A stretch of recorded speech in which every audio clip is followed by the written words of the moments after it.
우리가 종말에 대한 이야기를 계속 하는데 오늘은 마지막 종말에 대한 우리의 태도라고 하는 제목으로 함께 말씀을 나누려고 해요. 여러분, 하나님께서 소돔이라고 하는 도시를 멸하기로 작정하셨어요. 왜냐하면 그들의 죄악이 찰 때까지 다 찼기 때문이에요. 마치 물 항아리로 치자고 한다면 항아리가 있는데 항아리 아구까지 죄가 다 찬 겁니다. 그래서 이게 곧 흘러 넘치게 될 상태가 된 거예요. 그때 하나님이 이 소돔을 멸하시기로 작정하십니다.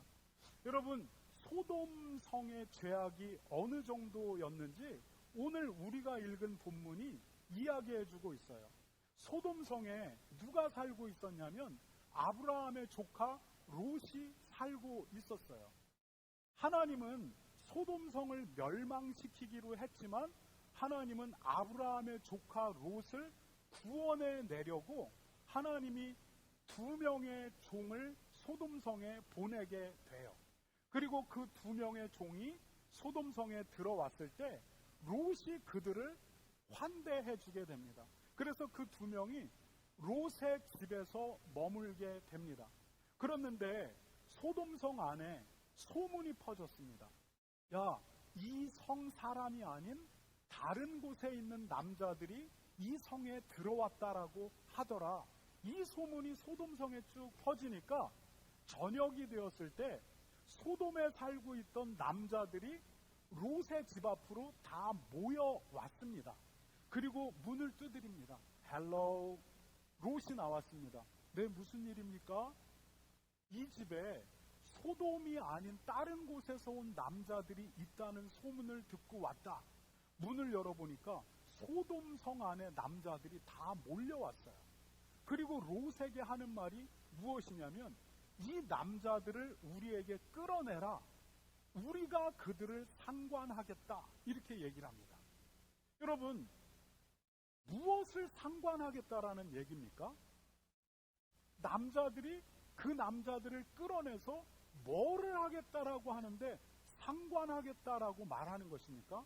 여러분, 우리는 롯의 대답을 읽어보면 그들이 지금 요구하는 게 무엇인지를 알 수가 있습니다.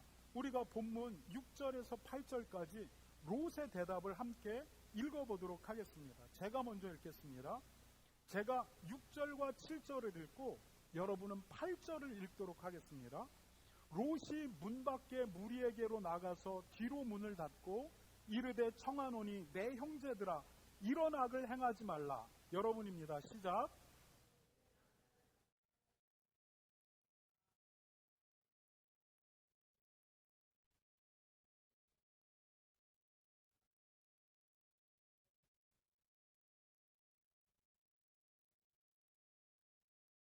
여러분, 롯이 남자들에게 이야기합니다.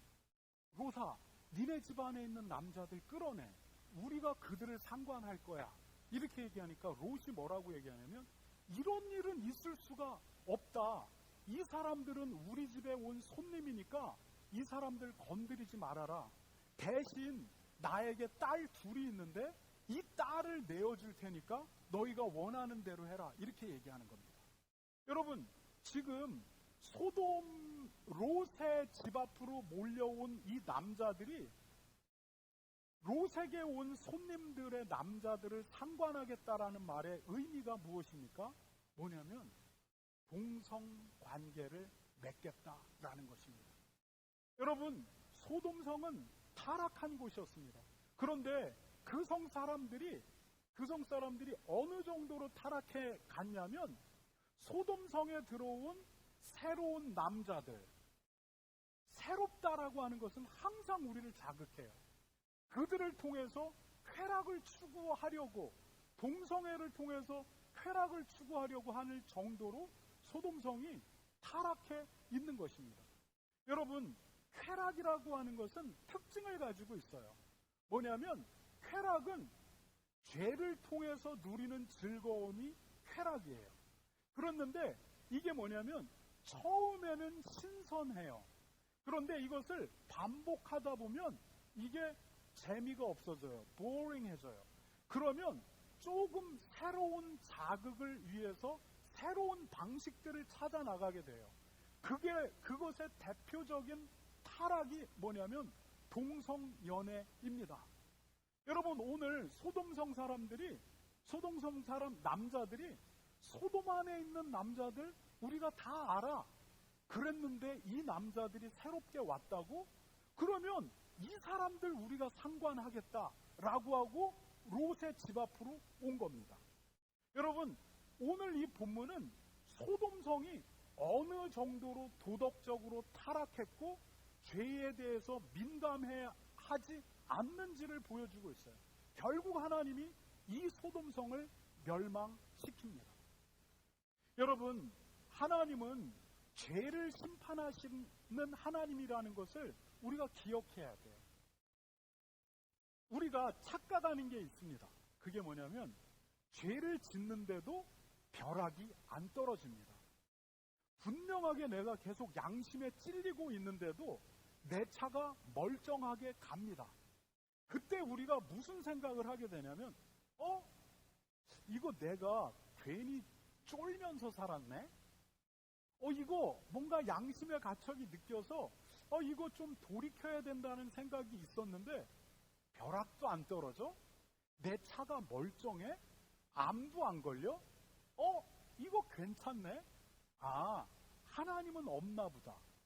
하나님이 이 죄에 대해서 관여하지 않는 분인가 보다. 우리가 이렇게 착각하게 됩니다. 여러분, 그런데 기억하시기 바랍니다. 하나님이 시간을 주고 있을 뿐입니다. 여러분, 만약에 여러분이나 나나 죄를 지을 때마다 하나님이 벼락을 내리면 장동철 목사는 여기에 존재하지 않습니다. 여러분도 존재하지 않습니다. 하나님은 항상 우리를 긍휼히 여기십니다. 왜냐하면 우리가 본성상 죄인인 것을 알고 있습니다. 우리가 얼마나 쉽게 죄에 넘어지는지 알고 있습니다. 우리가 얼마나 죄를 사랑하는 사람들인지 알고 있습니다. 그래서 하나님이 우리가 죄에 넘어지면 시간을 주시는 겁니다. 무슨 시간이냐면 죄에서 돌이킬 시간을 주시는 것입니다. 우리가 그 시간을 착각하게 되면 한 발짝 더 나가도 되는구나. 두 발짝 더 나가도 되는구나. 세 발짝, 네 발짝 더 나가게 되면 어떤 상태가 되냐면 양심에 화인 맞은 상태. 성경이 그렇게 표현해요. 양심에 화인 맞은 상태. 이게 뭡니까? 화인이 뭐죠? Fire. Fire 스탬프가 화인이에요. 여러분, Fire 스탬프를 살에다가 딱 대보세요. 처음에 뜨겁지만 이게 상처가 남으면 이제 찔러도 감각이 없어집니다. 성경이 뭐라고 얘기하냐면 양심에 화인 맞은 상태. 1 스텝 오케이, 2 스텝 벼락 안 떨어지네, 3 스텝 오늘 자동차 타고 가다가 뭔 일 일어날까? 안 일어나네. 4 스텝, 6, 7 가면서 양심이 화인 맞아서 계속 keep going 하는 겁니다. 그때 죄는 물 항아리로 치자면 항아리 입구까지 찰랑찰랑 차게 되는 겁니다. 그리고 이것이 넘치면 이제 하나님의 진노가 쏟아지는 겁니다. 여러분, 이것이 하나님의 징계, 하나님의 심판의 패턴입니다. 여러분, 죄를 지었는데 아무 일도 일어나지 않는다. 하나님이 돌이킬 시간을 주고 있는 것이지 죄를 눈 감고 있는 게 아니라는 것을 기억하시기 바랍니다. 소돔은 끝까지 그 얘기를 밀고 나갔습니다. 그리고 하루아침에 그 멸망이 쏟아지게 됩니다. 여러분, 이것이 심판의 특징입니다. 여러분, 우리는 지난 3주 동안 인류 역사의 마지막 일어날 일, 종말, 엔드타임에 대해서 계속해서 나눴습니다. 여러분, 오늘 우리가 함께 나누기 원하는 것은 종말을 우리는 어떤 태도로 준비하고 있어야 하는가, 종말에 대해서 우리는 어떤 생각을 가져야 하는가에 대해서 종말에 대한 마지막 설교로 네 가지를 함께 나누려고 합니다. 네 가지라고 하니까 이제 포기해야겠다 마음이 이렇게 먹는데, 여러분 제가 시간 잘 맞추려고 합니다. 여러분, 우리는 종말에 대해서, 엔드타임에 대해서 어떤 애티튜드를 가져야 될까요? 함께 첫 번째를 읽겠습니다. 시작. 종말의 날을 농담으로 여기지 마십시오. 여러분, 하나님의 종들이 소돔성에 들어갑니다. 소돔성에 들어가서 이제 롯에게 이야기합니다.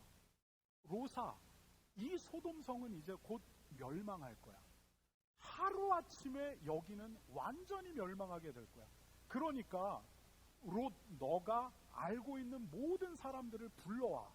그리고 이 도시를 떠나. 네가 이 도시에서 떠날 때까지 나는 이 소돔성을 멸하지 않고 기다릴 거야. 하나님이 종들을 통해서 롯에게 이렇게 얘기했습니다. 그래서 롯이 밖으로 뛰쳐나갑니다. 그리고 누구에게 이야기하냐면 자기의 아내에게 이야기하고 그의 딸들에게 이야기를 합니다. 그리고 두 번째, 딸들과 결혼하기로 되어 있었던 미래의 사위 2명에게 이 이야기를 합니다. 이제 소돔이 멸망할 거야. 그러니까 지금 뛰쳐나가야 돼. 그랬는데 그 말에 사위들이 어떻게 반응했다라고 얘기합니까? 우리가 본문 14절을 다 함께 읽겠습니다. 함께 읽겠습니다. 시작. 롯이 나가서 그 딸들과 결혼할 사위들에게 말하며 이르기를, 여호와께서 이 성을 멸하실 터이니 너희는 일어나 이곳에서 떠나라 하되 그의 사위들은 농담으로 여겼더라. 여러분, 롯의 사위들이 엔드타임에 대한 워닝을 농담으로 여겼다. 조크라고 얘기합니다. 받아들인 거예요. 지금 장인어른이 농담하고 있다. 이렇게 받아들이는 겁니다. 결국 그들은 소돔을 떠나지 않게 됩니다. 그리고 소돔은 예정한 대로 심판이 임하게 됩니다. 여러분, 롯의 사위들은 그 말을 믿을 수가 없습니다. 왜냐하면 오늘도 햇살은 밝고 꽃은 예쁘고, 그리고 오늘 먹는 커피 한 잔의 향은 짙습니다. 아무 일도 일어날 것 같지 않습니다. 내일도 그 일이 반복될 것 같고, 하루아침에 이 모든 것들이 갑자기 사라진다? 상상할 수 없었습니다. 그렇기 때문에 롯의 사위들이 롯의 경고를 농담으로 여겼다라고 말합니다. 그리고 여러분, 엔드타임은 왔습니다. 그리고 소돔은 멸망하게 됩니다. 여러분, 지금 소돔이 이스라엘 어디에 위치해 있습니까? 이스라엘에 가면 죽은 바다 사해라고 하는 곳이 있습니다. 그 사해 주변은 소금으로 꽉 차서 땅에 식물도 자라지 않고 사람도 살 수가 없는 곳입니다. 여러분, 그런데 성경은 그곳이 소돔이라고 하는 도시가 있었던 곳이다라고 말합니다. 그리고 하나님이 그곳을 심판하실 때 뒤돌아보지도 말고 도망가라고 얘기했는데, 이제 집도 놔두고 밭도 놔두고 재산도 다 놔두고 그곳을 뛰쳐나가는 롯의 아내가 멈춰서서 그것에 대한 미련을 두고 돌아보는 순간 그가 소금 기둥이 되어버립니다. 소금 기둥이 쫙 이렇게 되는 게 아니겠죠. 무엇인가 소돔 땅 안에 급변이 일어났겠죠. 그리고 그를 확 감싸버렸겠죠. 그 상태로 소금 기둥으로 굳어버렸겠죠. 여러분, 지금도 이스라엘 사해 그리고 그 주변 지역이 성경이 말하고 있는 소돔 땅입니다. 하나님의 심판이 농담이 아니라 실제로 일어난 것입니다. 여러분, 예수님과 예수님의 재림에 대해서, 그리고 종말의 날에 대해서 수없이 많은 경고가 성경에 있습니다. 목사님이 성경 어떤 한 부분을 갖다가 종말에 관한 얘기를 하는 거겠지. 아닙니다. 복음서 곳곳에 예수님의 재림과 종말에 대해서 경고하고 있고, 요한계시록은 요한계시록 전체가 마지막 날에 일어날 일들에 대해서 이야기하고 있고, 구약의 에스겔이 마지막 날에 대한 이야기를 하고 있고, 여러분 다니엘서가 마지막 날에 일어날 구체적인 사항들을 이야기하고 있습니다. 여러분 성경에서 종말은 어떤 파편과 같은 이야기가 아닙니다. 이 역사 속에 일어날 엄청난 사건이라고 수많은 분량 속에서 계속해서 경고하고 있습니다. 그런데도 불구하고 우리는 이것이 농담처럼 받아들여집니다. 왜일까요? 왜냐하면 안 믿겨서도 있겠지만 어떤 마음도 있냐면 우리가 거부하는 겁니다. 왜 거부하느냐? 내가 이것을 진지하게 받아들이면 지금 살던 삶의 방식대로 살면 안 됩니다. 여러분, 내가 이 종말의 날을 진지하게 받아들이게 되면 내가 내 죄 때문에 누리고 있는 이 쾌락을 지금 멈춰야 합니다. 내가 이것을 진지하게 받아들이고 있다라고 한다면 내가 불법으로 그리고 악으로 말미암아 쌓고 있는 이 성공, 이거 지금 멈춰야 합니다. 그런데 이 쾌락도 멈추고 싶지 않고 내가 쌓아가고 있는 이 석세스도 멈추고 싶지 않습니다. 이것을 내가 풀리 받아들이면 이것을 버리고 이것을 취할지를 결정해야 되는데 결정하고 싶지 않은 겁니다. 그러니까 이것을 마음속에서 거부해서 한편 사이드에 딱 갖다 놓고 마는 것입니다. 여러분, 성경은 이 종말에 대해서 명확하게 경고하고 있다는 것입니다. 여러분, 예수님의 재림과 종말이 너무 먼 얘기 같아서 믿겨지지 않습니까? 그렇다면 여러분, 우리와 아주 가까운 종말이 있습니다. 예수님의 재림이 언제인지는 알 수 없습니다. 그런데 성경이 우리가 모두가 가까이에서 맞게 될 종말에 대해서 얘기하는데 그게 뭐냐면 죽음입니다. 죽음. 당장 우리 눈앞에 펼쳐질 종말의 날은 죽음인데 성경이 이 죽음의 종말에 대해서 뭐라고 경고하고 있냐면 히브리서를 통해 이렇게 이야기하고 있습니다. 우리가 함께 읽도록 하겠습니다. 시작. 한 번 죽는 것은 사람에게 정해진 것이요 그 이후에는 심판이 있으리니. 성경은 뭐라고 얘기하냐면 죽음이라고 하는 한 개인의 종말 끝에 하나님의 심판을 우리는 만난다. 이렇게 얘기합니다. 예수님의 재림 너무 먼 얘기 같습니까? 그러면 우리 각 사람이 앞으로 당장 맞게 될 죽음이라고 하는 종말, 그 끝에 하나님의 심판이 있다? 성경은 이렇게 기록하고 있는 것입니다. 이것을 농담으로 여기지 말아라 라고 말하는 것입니다. 죄가 주는 쾌락, 이거 나 멈추고 싶지 않아, 이렇게 말하지 말라는 것입니다. 여러분, 제가 요전날 유튜브 알고리즘이 뜨잖아요. 유튜브 알고리즘이 뜨는데 지옥 간증, 이게 이렇게 뜨는 거예요. 저는 지옥 간증, 설교는 들어봐도 지옥 간증은 들어본 적이 없어요.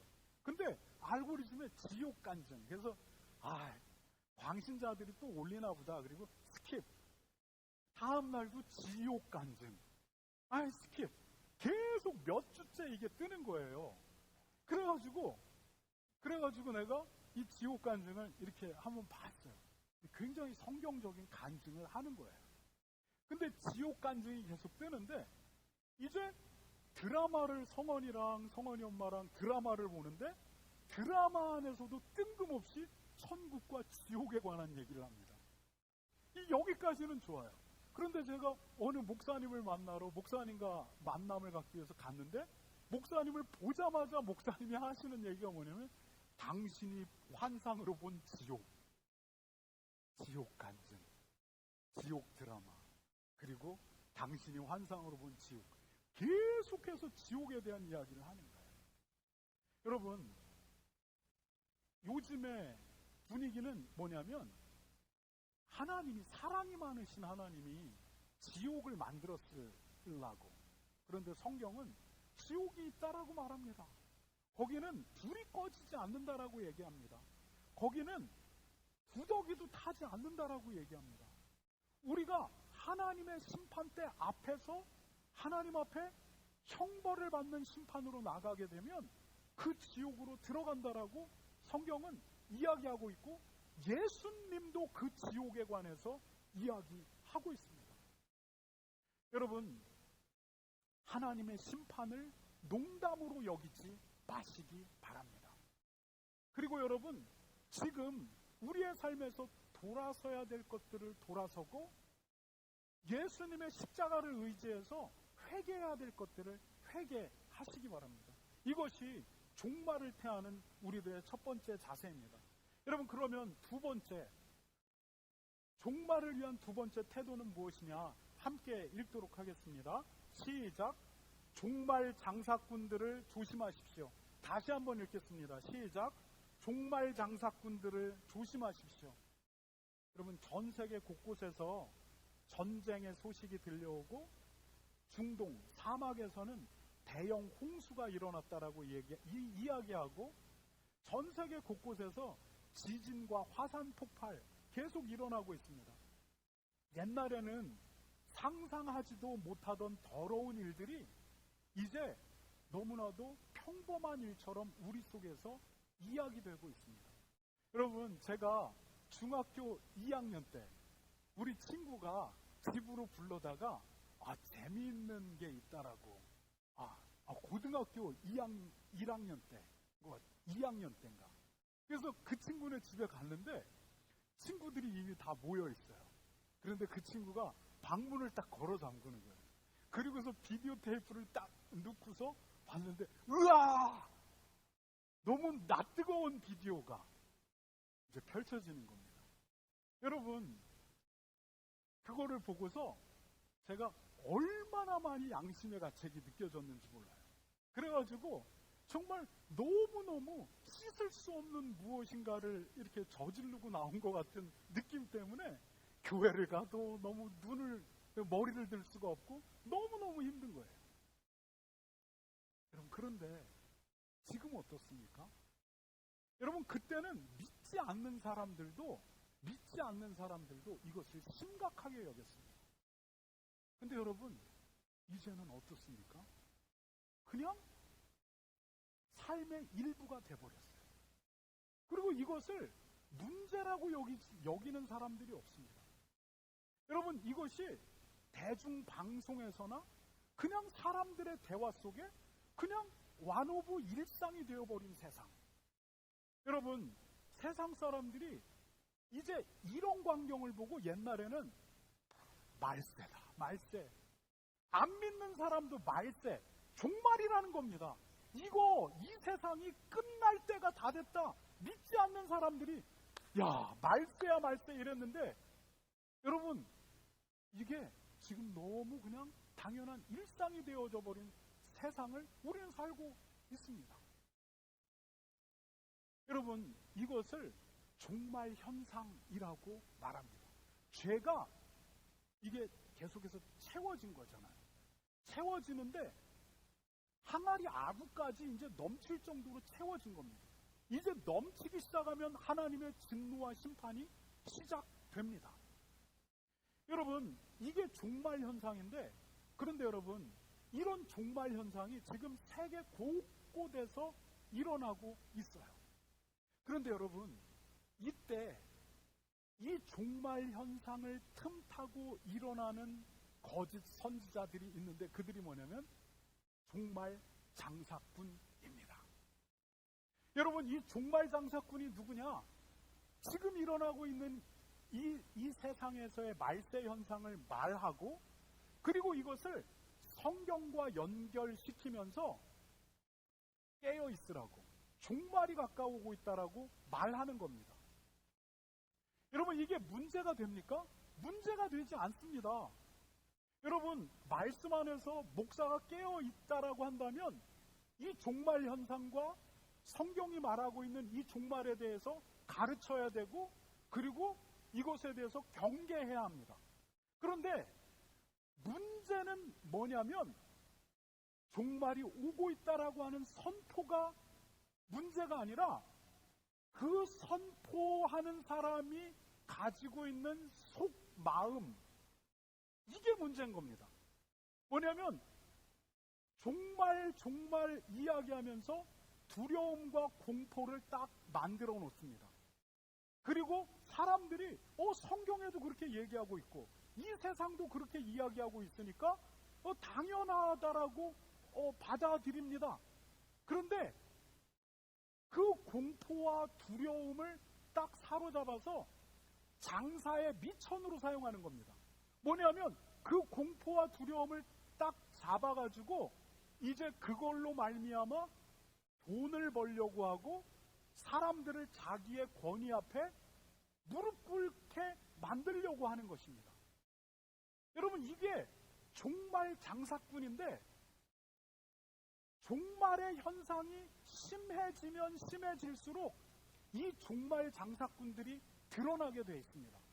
그래서 이 종말 장사꾼들이 하는 게 뭐냐면 예수님의 재림이 언제 온다 이렇게 얘기하면서 헌금해라, 전 재산 다 갖다 바쳐라.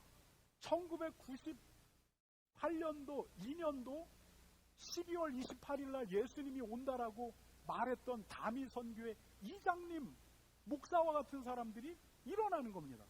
예수님이 10월 28일에 여기 온다라고 했을 때 어떤 신학생이 그 목사에게 이렇게 얘기했습니다. 목사님, 그날 예수님이 오신다라고 한다면 지금 목사님이 가진 재산 나한테 다 주시면 안 돼요? 이제 예수님 오시는데 왜 재산을 갖고 있냐고. 그러니까 거기에 대해서는 묵묵부답. 여러분, 이게 종말 장사꾼들입니다. 그런데 성경이 뭐라고 얘기합니까? 예수님이 오는 시간과 타임은 nobody know. 누구도 알지 못해. 그래서 그렇게 말하는 사람이 있다면 그를 종말 장사꾼이구나 이렇게 여기면 됩니다. 두 번째 종말 장사꾼들이 어떤 식으로 일하느냐? 여러분, 제가 4주 동안 종말에 대해서 이야기했죠. 그러니까 여러분들이 두려움과 긴장감이 딱 생깁니다. 그러면서 나오는 게 뭐냐면 목사님은 종말에 대해서 아주 잘 알고 있구나. 그래서 목사님의 가이드를 받게 되면 이 종말의 날에 내가 구원받을 수 있겠구나. 이런 식의 생각이 형성이 됩니다. 그래서 어떻게 되냐면 목사님께 충성을 다하고 그리고 그 목사님이 이끄는 교회든 어떤 단체든 여기에 충성을 다하면 종말의 날에 나는 구원을 받고 환난 속으로 들어가지 않는다. 이런 식의 분위기들이 종말에 대한 메시지를 전하면 형성이 돼요. 그래서 성도들이 뭐냐면 하나님을 바라보는 게 아니라 종말에 대해서 강조하는 그 목사님에게 집중하고 이 목사님에게 잘하면 종말의 날에 구원받고 그렇지 못하면 종말의 날에 구원받지 않는 것 같은 분위기가 형성되는데 종말 장사꾼들이 딱 그거를 잡는 겁니다. 그리고 재영아, 종말이 다가오고 있잖아. 목사님한 말에 틀린 말이 하나도 없습니다. 예, 다가오고 있죠. 그럼 네가 지금 뭐를 해야 되겠니? 그냥 이렇게 해야 되겠죠. 돈도 갖고 오고 내 말도 잘 듣고 종말 장사를 하는 겁니다. 여러분, 종말 현상이 심해질수록 종말 장사꾼들이 교회 안에 기승을 부릴 겁니다. 여러분, 그 사람들을 주의하시기 바랍니다. 사람을 집중하게 만들고 그리고 그 단체나 그 교회를 집중하게 만드는 그 사람들을 주의하시기 바랍니다. 그들은 종말 장사꾼입니다. 그들이 아무리 성경적인 이야기를 하고 맞는 말을 한다라고 해도 성도 전체를 딱 묶어서 그 목사를 바라보게 하고 그 집단을 바라보게 하고 거기에 대해서 충성하게 만들고 있다라고 한다면 여러분은 이거는 종말 장사꾼이구나. 그리고 그것을 피하는 것이 여러분의 영혼에 건강합니다. 여러분, 중요한 것은 종말이 오늘 오냐 내일 오냐가 아닙니다. 종말이 가까워왔냐 아니냐가 문제가 아닙니다. 문제는 뭐냐면 나나 여러분이 진짜 예수님을 따르느냐 아니냐입니다. 진짜 여러분이 오늘 죄를 지었으면 죄가 무서운 줄 알고 무릎 꿇고 십자가를 의지해서 주님, 나 용서해 주신다고 약속했죠? 오늘 무릎 꿇고 회개하냐 아니냐에 달려 있습니다. 주님이 우리의 양심 속에 야, 너 그거 떠나라라고 얘기하면 떠나고 싶지 않아도 싸워서 복종하느냐 안 하느냐에 달려 있는 것입니다. 종말에 대해서 여러분이 얼마나 많이 알고 있느냐? 그것에 대해서 잘 이야기하는 목사님을 잘 알고 있느냐 아니냐가 중요하지 않습니다. 지금 여러분 각자가 주님과 함께 하고 있는 마음의 상태인가? 이게 종말의 심판과 구원의 가늠자가 됩니다. 여러분, 종말 장사꾼들에게 쏘가 넘어가지 마시기 바랍니다. 그것보다도 주님과 동행하는데 힘쓰는 여러분들이 되시기 바랍니다. 여러분, 세 번째입니다. 함께 읽도록 하겠습니다. 시작. 핍박을 각오하십시오. 여러분, 그리스도인이 핍박받는 날이 옵니다. 그것이 우리의 세대일지 아니면 우리 자녀의 세대일지 모르겠는데, 그러면 내 의견을 묻는다면 그럼 목사님 의견은 뭡니까? 저는 제 세대에 그리스도인이 핍박받는 시간이 오지 않을까? 이렇게 생각을 해요. 그럼 그 핍박이 뭐냐? 믿음을 지키기 위해서 내 재산을 포기해야 돼요. 여러분, 저도 나름 재산이 있습니다. 이거 포기하고 싶을까요? 안 포기하고 싶을까요? 안 포기하고 싶어요. 제가 돈을 얼마나 좋아하는지 몰라요. 내가 성공을 얼마나 좋아하는 목사인지 몰라요. 여러분, 누가 막 갖다가 돈 달라 그러면 저 절대 안 줍니다. 그러나 어느 순간 믿음을 지키기 위해서 이거 내버려야 하는 순간이 저는 우리 세대에 오지 않을까? 믿음을 지키기 위해서 우리 성원이 기독교 가치관 속에 있으면 이 퍼블릭 학교 못 보냅니다. 그러면 성원아, 아빠하고 괭이로 땅 파고 농사 짓고 이제 살자. 이렇게 결정해야 돼. 웃을 일이 아니에요. 이 일이 있지 않을까? 내가 기독교 신앙을 계속 지킨다면 내가 속한 소사이어티에서 왕따가 되는, 또는 죽어야 하는 상황이 있지 않을까? 여러분, 저는 제 의견을 묻는다는, 성경의 얘기가 아니에요. 제 의견을 묻는다면 저는 그때가 내 세대에 오지 않을까? 그리고 마음 안에 준비를 해요. 가끔 성원이한테도 얘기를 해요. 자라나는 새싹인데 너무 마음에 그런 걸 드는지 모르겠지만, 성원아, 믿음 때문에 우리가 다 포기해야 된다면 ready 하고 있어야 돼요. 그런데 여러분, 그 핍박을 우리가 각오하고 있어야 합니다. 그래야 시간이 점점 드러날 때 오고 있구나. 그리고 그 속으로 들어가게 됩니다. 들어가게 되고, 여러분, 그 핍박을 내 결단이나 내 용기로 극복하는 게 아니에요. 내가 주님, 그 상황들을 이제 받아들이겠습니다라고 내가 결단하고 마음을 하나님께 드리면 하나님이 우리를 이끄셔서 그 핍박을 이겨나갈 힘을 주세요. 여러분, 종말을 준비하는 세 번째 태도, 이제 성도는 이 핍박을 각오해야 돼요. 목사님 너무 이렇게 과격한 얘기 아닐까 이렇게 생각하실 분들도 있겠지만, 저는 이제 정말 그래야 되는 시간에 가까워오고 있다고 생각합니다. 여러분, 이 믿음을 점검하시기 바래요. 그래서 내가 믿음이냐 아니면 세상이냐, 내가 무엇을 결단할까 마음에 이렇게 품으시기 바래요. 여러분, 지금 우리의 세상은 그렇지 않아요. 열심히 돈 벌어요. 돈 벌고 그리고 여행 가고 즐기고, 그러나 이 모든 것들이 내 신앙과 부딪히면서 신앙을 포기할 거냐, 이것을 포기할 거냐라고 하는 선택의 순간을 마음 안에 준비하시기 바랍니다.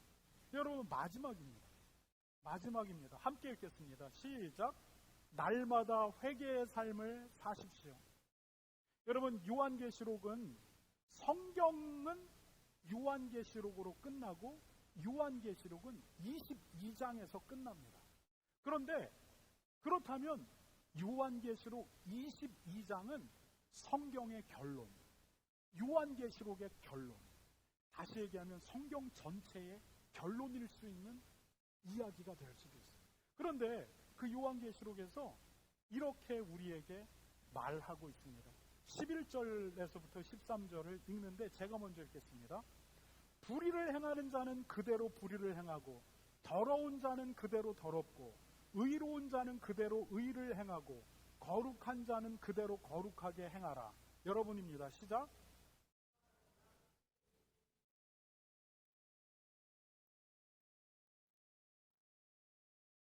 함께 읽겠습니다. 시작. 나는 알파와 오메가여 처음과 마지막이요 시작과 마침이라. 여러분, 예수님께서 요한계시록 마지막 부분에서 요한에게 이렇게 얘기합니다. 불의를 행하는 자는 그대로 불의를 행하고, 더러운 것을 행하는 자는 그대로 더럽고 더럽게 해라. 이렇게 얘기하는 거예요. 의로운 자는 그대로 의를 행하게 하고, 거룩한 자는 그대로 거룩하게 하라.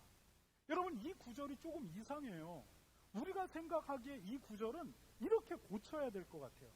요한아, 불의를 행하는 자가 있느냐? 종말이 가까워오니까 불의를 떠나게 해라. 요한아, 더러운 자가 있느냐? 그 사람 경고해서 이제 더럽지 말라라고 이야기해라. 의로운 자가 있느냐? 그 사람 조금 더 인내하라고 해라. 거룩한 자가 있느냐? 주님이 오신다라고 용기를 북돋아줘 하라. 이게 정상인 것 같아요. 그런데 주님이 요한에게 이렇게 얘기합니다. 요한아, 불의를 행하는 자, 불의를 행하게 그냥 계속 내버려둬. 간섭하지 마. 요한아, 더러움을 계속 행하는 사람, 그냥 더럽게 놔둬. 이렇게 얘기하는 겁니다. 여러분, 도대체 뭔 얘기를 하는 겁니까? 주님께서 무슨 얘기를 하는 겁니까? 여러분, 이 구절에 대해서 찰스라고 하는 주석학자가 이렇게 얘기해요. 마지막 날에는 돌이키고 회개할 타임이 주어지지 않는다. 그들에게는 회개의 시간이 이제 없다. 이렇게 얘기하고, 그 다음에 또 레드와 같은 학자들은 뭐라고 얘기하냐면, 아니다. 이거는 지금 당장 회개하라고 회개로 초청하고 있는 것이다. 그런데 모리스라고 하는 학자는 이렇게 얘기해요. 이 구절의 의미는 뭐냐면, 각자가 결국은 자기가 행한 대로 하나님 앞에 심판을 받는다라는 것을 강조한 것이다. 이렇게 얘기합니다. 여러분, 세 개의 견해가 있습니다. 마지막 날에 회개할 타임이 그들에게 주어지지 않는다. 두 번째, 아니다. 지금 강력하게 회개하라고 요구하고 있는 것이다. 아니다. 이것은 각자가 자기의 삶대로 결국은 심판받게 될 것을 강조한 것이다. 여러분의 의견은 무엇입니까? 여러분, 저는 이렇게 결론 냅니다. 뭐냐면, 이거는 두 가지 이중적 의미를 가지고 있다. 첫 번째는 무엇이냐?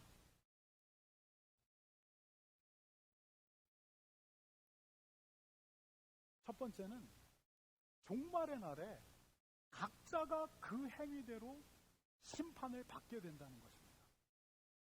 각자가 행위대로 심판을 받는다. 뭐라고 하는 거냐면, 불의를 행하고 있느냐? 그래, keep going. 계속 가봐.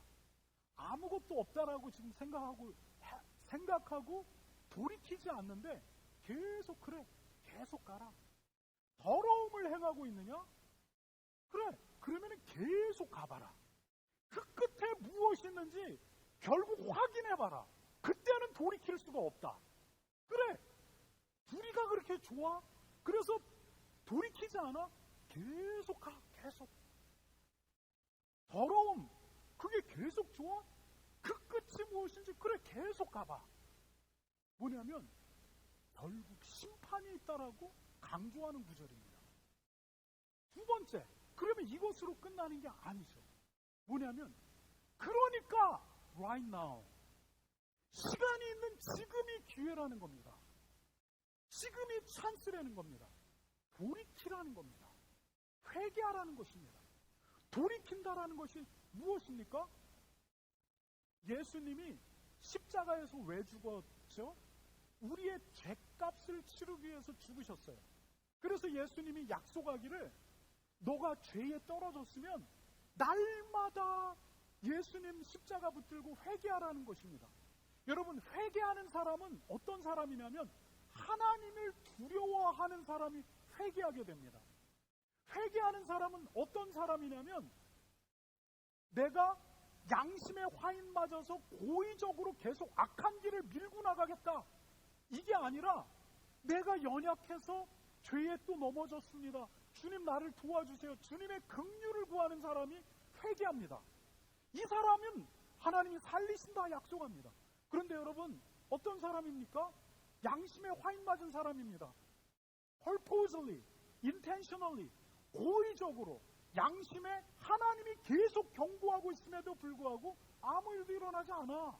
죄도 두려워하지 아니하고 하나님도 두려워하지 아니하고 십자가가 뭐야? 야, 이게 말이 돼? 내 죄값을 치러줬고 회개하면 용서해 주신다? 같지 않게 생각하는 겁니다. 여러분, 그리고 계속해서 그 길을 가는 겁니다.